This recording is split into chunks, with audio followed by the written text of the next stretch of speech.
Somehow I woke up out in Beverly, fucked up, smelling like that bourbon. And I end up alone. I'm not certain. Yeah, the girls impolite in the club every night. That's how it goes when you Hollywood perfect.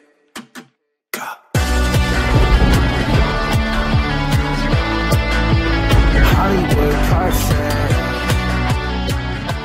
Wagwan people, Lumanny here, back again with another episode of the Aston Villa save here on my channel. Obviously last episode you saw our first two games of the season as well as our first signing of the season. We've got a lot more to do in this episode. We'll have deadline day. We also have our first steps into the Champions League. We have a Carabao Cup game as well as I think it's 3 or 4 league games. So a lot to do in this episode, but we like staying busy. You see here in the Youth Cup, we did decide to go ahead and finish that off. We do end up winning it as well with a 2-1 win in the final over Liverpool. We also beat City in the semi-finals, so our academy shining through, showing some good promise there. We will move on as well here then to the first game, which is against Leicester in the league, newly promoted Leicester. And I did realise that some of our tactics that I had attempted to make, but only slightly looked at last episode, were completely wrong, and we had 2 players literally stood in exactly the same spot on the field, so I don't necessarily think that was working very well, so I just quickly changed them there. But yeah, we're away at the King Power for this one. I'm not going to say that I feel like we should win this game, because this is a very different game from FC24. I feel like the whole play style is kind of different. Obviously, a lot of last year we were hitting a lot of long balls over the top and stuff, and having players run onto the end of it, going pace for pace with players a lot. From what I've seen early on of this game, granted, I've only either played Ultimate Team or a couple games of Career Mode here or there. That doesn't seem to be a playstyle that necessarily works, which I like because it means there's a new thing for us to learn and a new challenge for us to take on.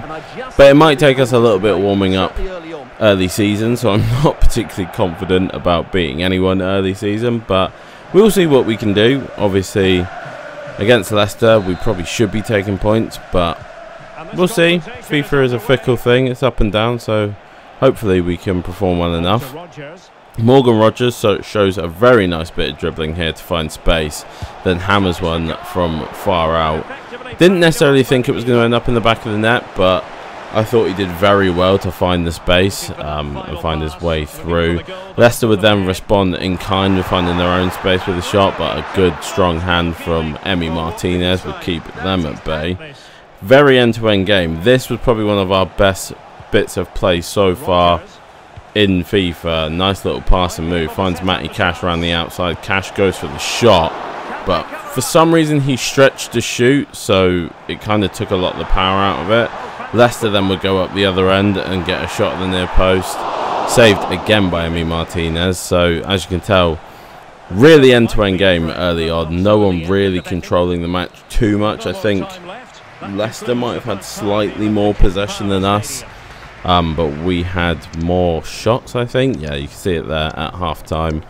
So a very end-to-end game, very tight stuff between both teams. Leicester try and bring it forward here, but we had switched to a bit more of a pressing tactic at this point to try and win the ball back. Rogers would chip the ball over the top, and Ollie Watkins, who is going to be and has started off being a very reliable source of goals for us early on, he would put us 1-0 up away at the King Power. Nice finish, a very good pass from Morgan Rogers, you have to say, just to kind of bypass the defence, so Ollie Watkins didn't really have to do anything with them. And then a good finish from Ollie Watkins. Leon Bailey, nice bit of dribbling here, would find his way through. Tried to lay it to Ollie Watkins again, but it would fall to Buendia, who curls one along the floor. However, it doesn't actually manage to trouble the keeper too much. Jamie Vardy would come off here, which I'll talk about in a minute, but we would give it a debut to Stanisic, I believe it is, at right back for Matty Cash. However, out of those 2 substitutions, Hwang Hee-chan coming on for Jamie Vardy would turn out to be the better of the 2. Stanisic didn't do anything wrong, bear in mind, but Hwang Hee-chan would get Leicester back on level terms not too long after he came on, to be fair. Probably about just over maybe 15-20 minutes. We can see here Konsa doesn't really know whether to come or go. The pass bypasses Torres, so then Hwang Hee-chan's pretty much free in the box, and then Hwang Hee-chan would deal us another blow here as he would try to go through on goal. Konsa trying to recover to make a tackle as he was going through. Handbags there, handbags, chill out boys. Konsa would get himself sent off, or more accurately, I would get Konsa sent off with a risky challenge at the back, but I didn't want to let Hwang Hee-chan go through. I did think maybe we'd be able to block the big touch that he did go for, but it didn't turn out to be that, and it didn't turn out to go the way that I planned in my head, and we ended up just taking him out. In a way, it kind of saved a clear shot on goal, so maybe it wasn't a terrible thing in the long run. But obviously, that means Konsa will be banned and will be down to 10 men for the last only 30 seconds of the game, which is kind of fortunate. The free kick does cause a little bit of trouble for Emi Martinez, but not too much. And then Leicester would get to have a last-minute corner. Luckily for us, defended well from Onana, I believe it was, with a clearing header. And that would be the end of the game. 1-1 against Leicester. I'm not disappointed with that result. I wouldn't also say that I'm happy with the fact that we dropped 2 points, considering we took the lead. But Leicester were good value for money for their point. So I think probably with the overall play of the whole game, it's probably a fair result overall. So we will move on to the next one. So after that game, which was on deadline day, we would move straight into deadline day. Obviously here, I'm just showing you that Konsa will be banned for our next league game, which I don't actually think is our next game. I think our next game might be the Champions League game. I can't 100% remember the order. But yeah, we would move into deadline day. I just want to show you guys here that I am scouting the players that you mentioned in the last episode. Later on in deadline day here, we would have an offer for our captain John McGinn, but I would reject that out of hand just because I don't think it's necessarily a very realistic sale or signing for City. So I probably will let players go to big clubs later, maybe not the first window, but maybe a little bit later down the road. As I've just seen there, our next game is actually Everton, so it will have an impact. Here's the top deals. A couple interesting deals going through there. United signing Palacios and Mendes. Bayern signing Coman. Robson's gone to Barca. Molina to Liverpool. A lot of players, a lot of teams which I'm liking seeing are selling players and then signing other players after that, which I think gives a little bit more of a realistic edge, because sometimes last year you would see the big clubs sign like 4 strikers in a window or something, and it would just kind of be like, well, why have they done that? Because they're never all going to be able to play, so that doesn't make any sense.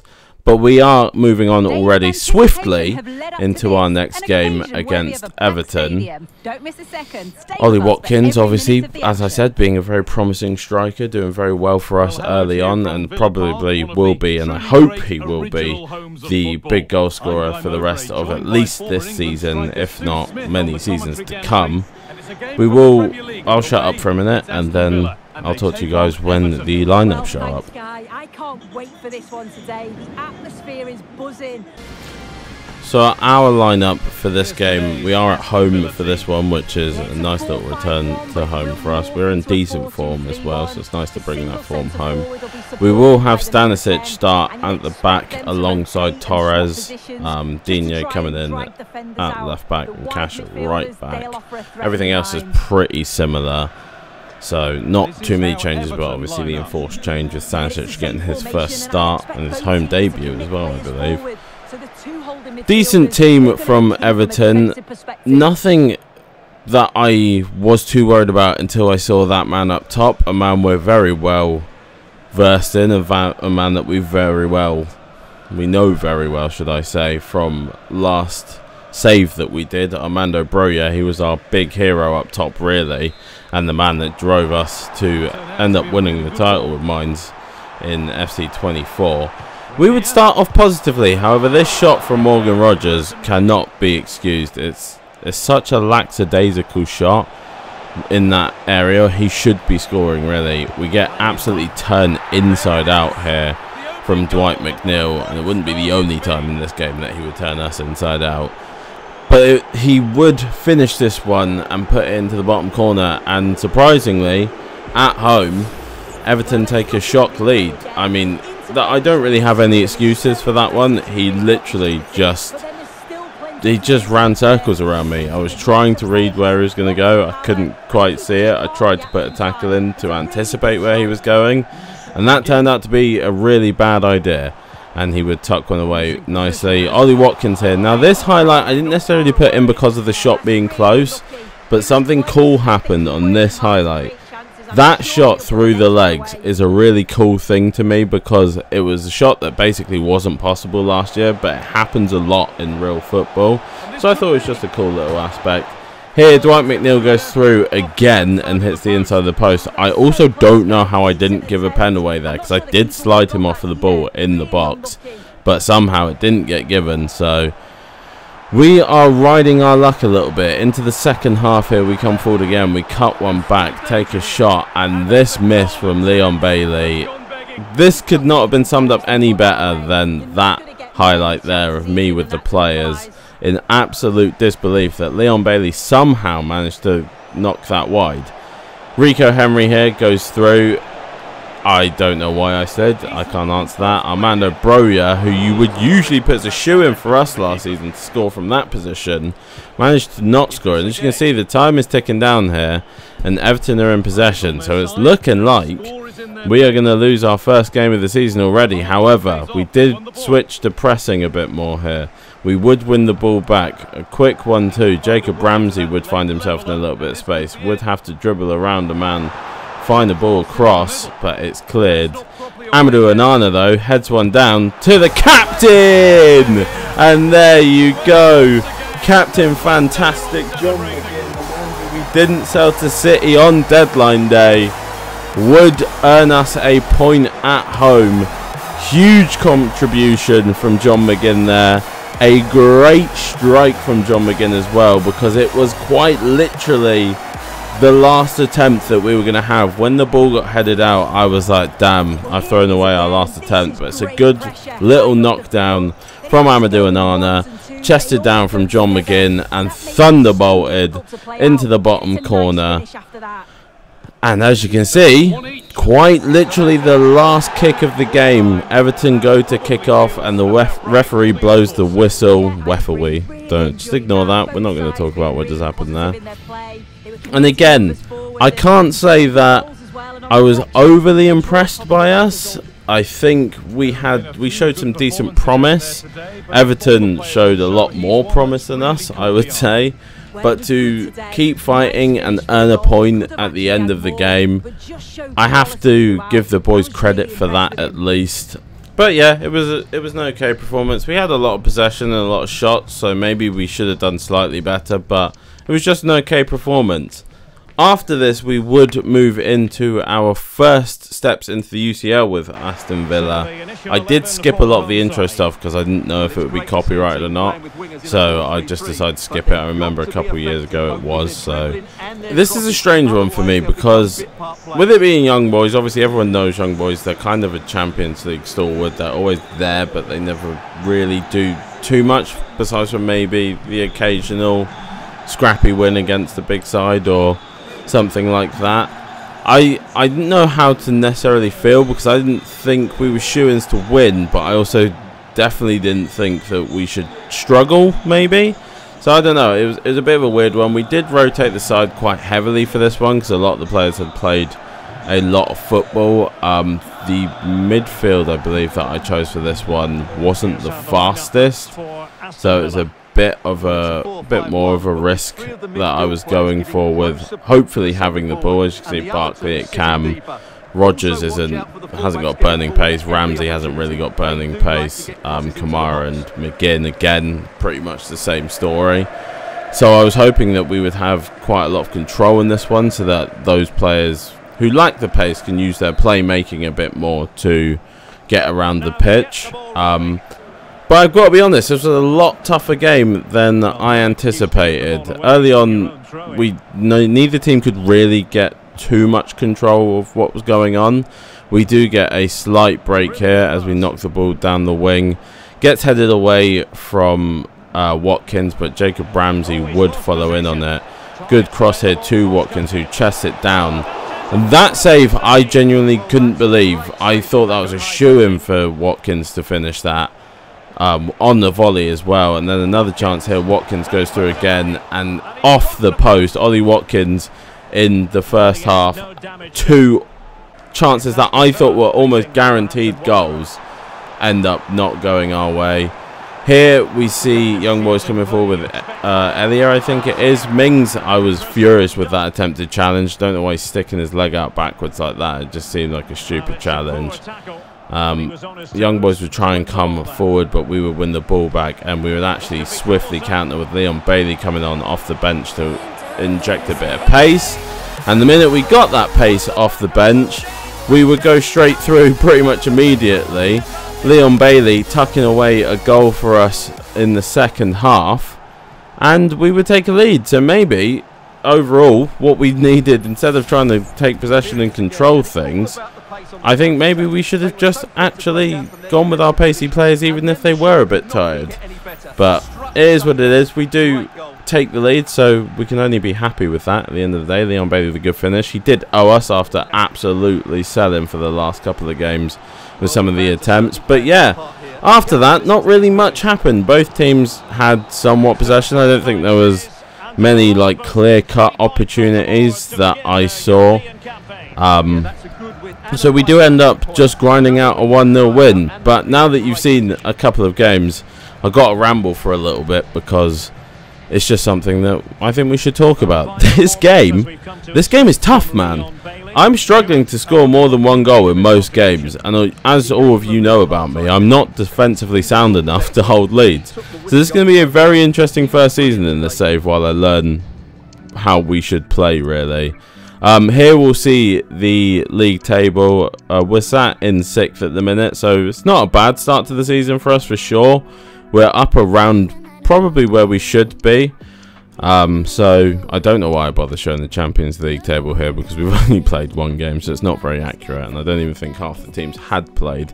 We move into our next game here though, and it is a derby game up against Wolves, which I was very excited about, because I haven't played a derby game in EAFC 25 yet, and I think they've actually added like a little bit more atmosphere and stuff, so it should be somewhat of a more exciting prospect rather than the game not even knowing what was derby games last year.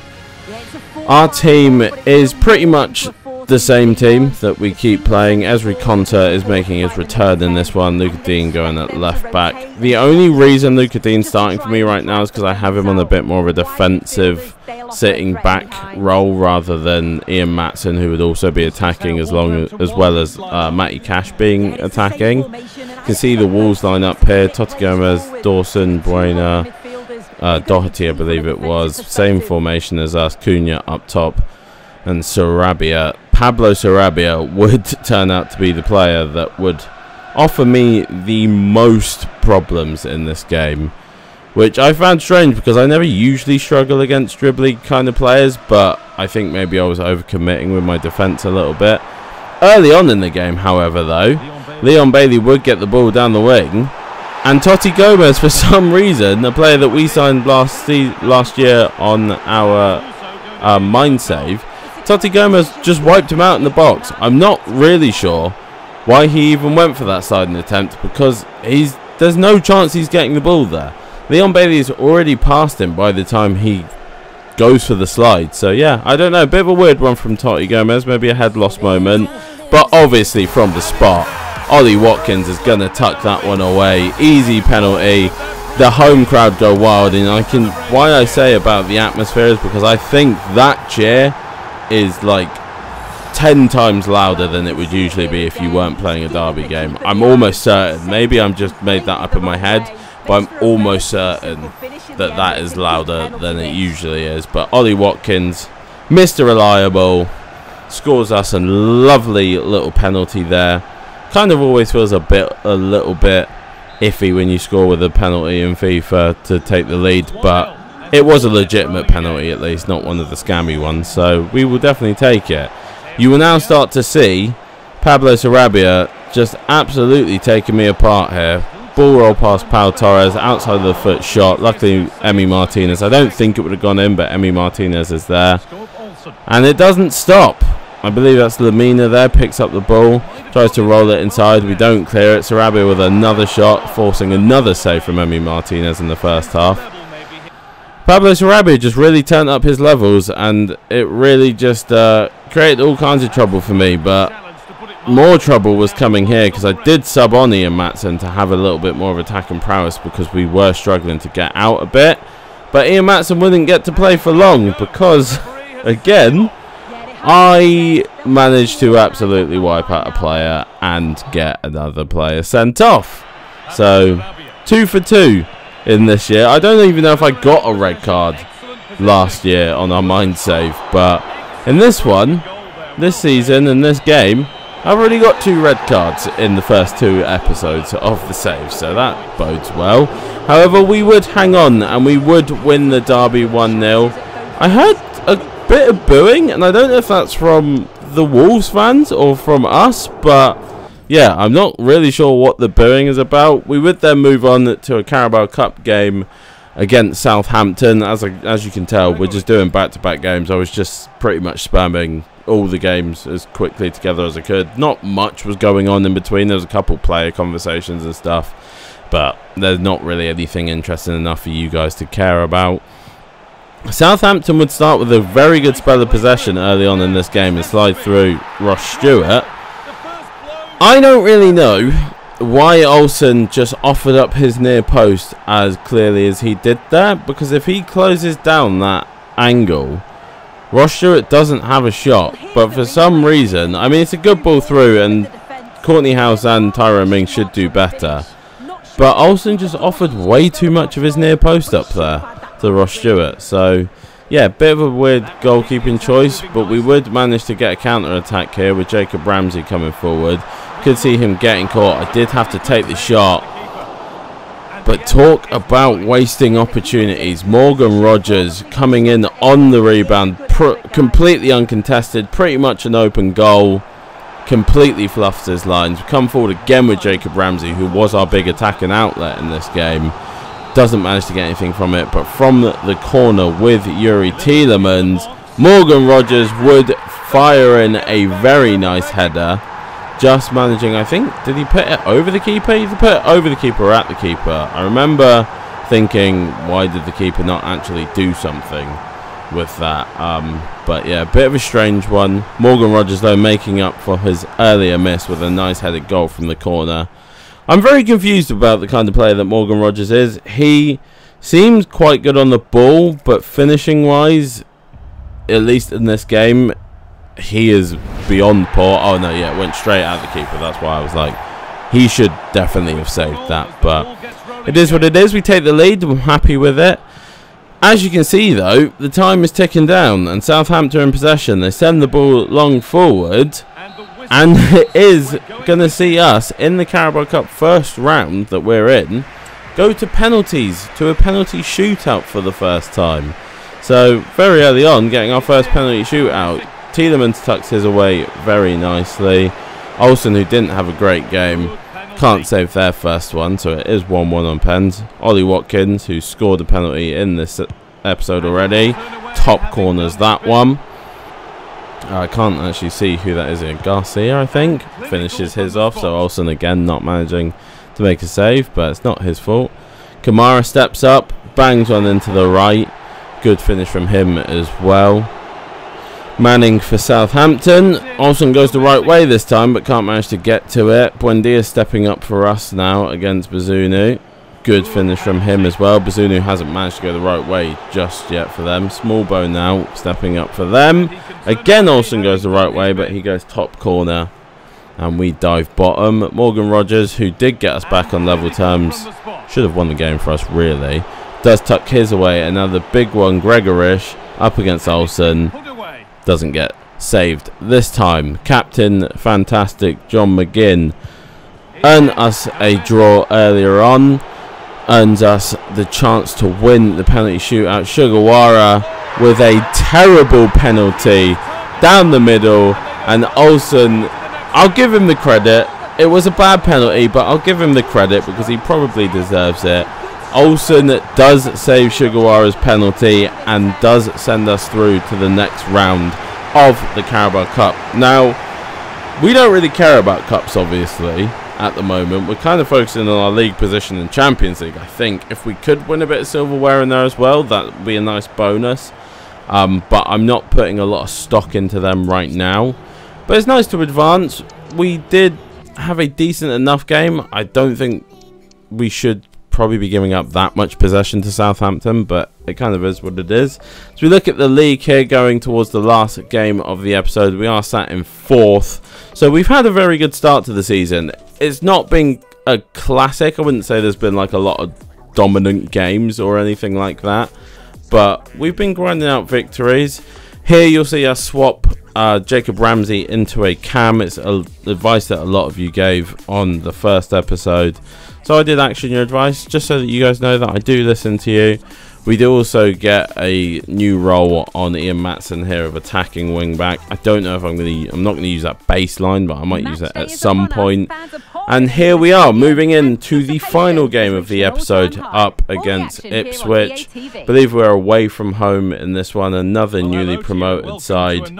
So we don't really know what they're going to offer as of yet, but we know what we have to offer. We're not a bad side. This is the thing that is kind of annoying about how we're playing at the minute. We're not a bad side. We're playing decently.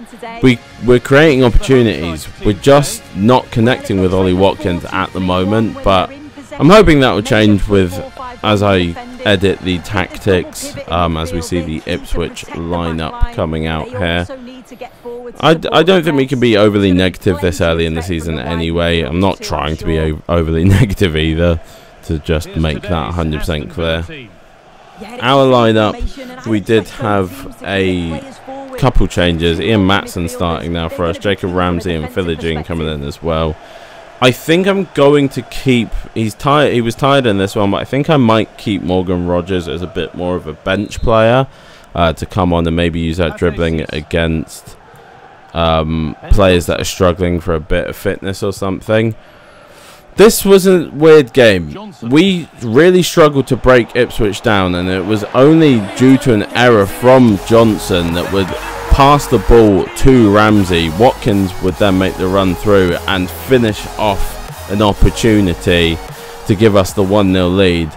The first half we just couldn't get through Ipswich, but then Ipswich did start trying to play a bit more of like a passing form, which was weird.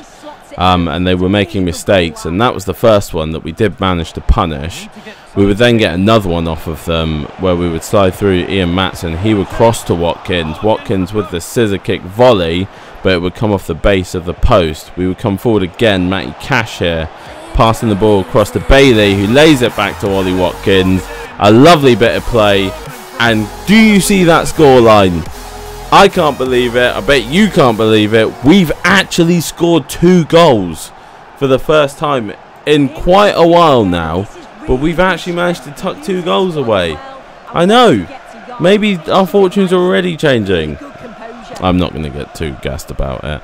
But Ollie Watkins does finish off a nice move. Good move to find Matty Cash on the wing. I'm liking him as attacking fullback. I think he's lost a bit of pace this year, which is the only concern, is because maybe he won't get back into position as quick, but he's still quite good going forward. I kind of want to train his shooting a little bit, so maybe he can be a little bit more of a goal threat, but that's here nor there. We do walk away with the 2-0 win away from home to Ipswich. Their fans are booing and upset. I don't think they should be. I personally think they played okay. They just didn't really manage to get many chances on goal, which I think is just what you would expect of a newly promoted side. But we handled this one pretty well. We did get our 2 goals. We were pretty solid in possession. I don't think I ever thought Ipswich would be an issue for us. So, nice way to finish off the gaming part of this episode. As you can see the stats here, they did have a lot of possession. They just didn't really create chances off of that possession that they had. To finish this episode off here, we will show you the stuff that we did with youth scouting. We get 2 decent looking Aussie prospects coming in. We get a decent looking English prospect. I think we do 2 here actually. Yeah, we do bring 2 English prospects in. No one else going to be brought in just as of yet. But the biggest prospect that we would bring in would come from the Liberian side of things. Adu here, looking absolutely huge. We also bring Johnson in. I just speed through all of this. If you guys want to see more about it, feel free to slow it down or whatever. But Adu, yeah, looking like an absolutely huge prospect. I do immediately sign him up to the first team. Might try and get in some games in the cup every now and then. I also bring in this young man who was already in the youth scouting when we started it. But we've got a decent little like spread of youth players there. As you can see, we're on Adu here again. Put some training on him as a right midfielder. And the same, I'm not going to try and say this guy's name because I'm going to fuck it up. But yeah, that's basically it for this episode. We do finish things off in 3rd place. Next episode, we do start the episode off against Bayern, which is going to be very interesting. A team that we know well now, but not in this iteration of FIFA. But yeah, I hope to see you guys there. Peace.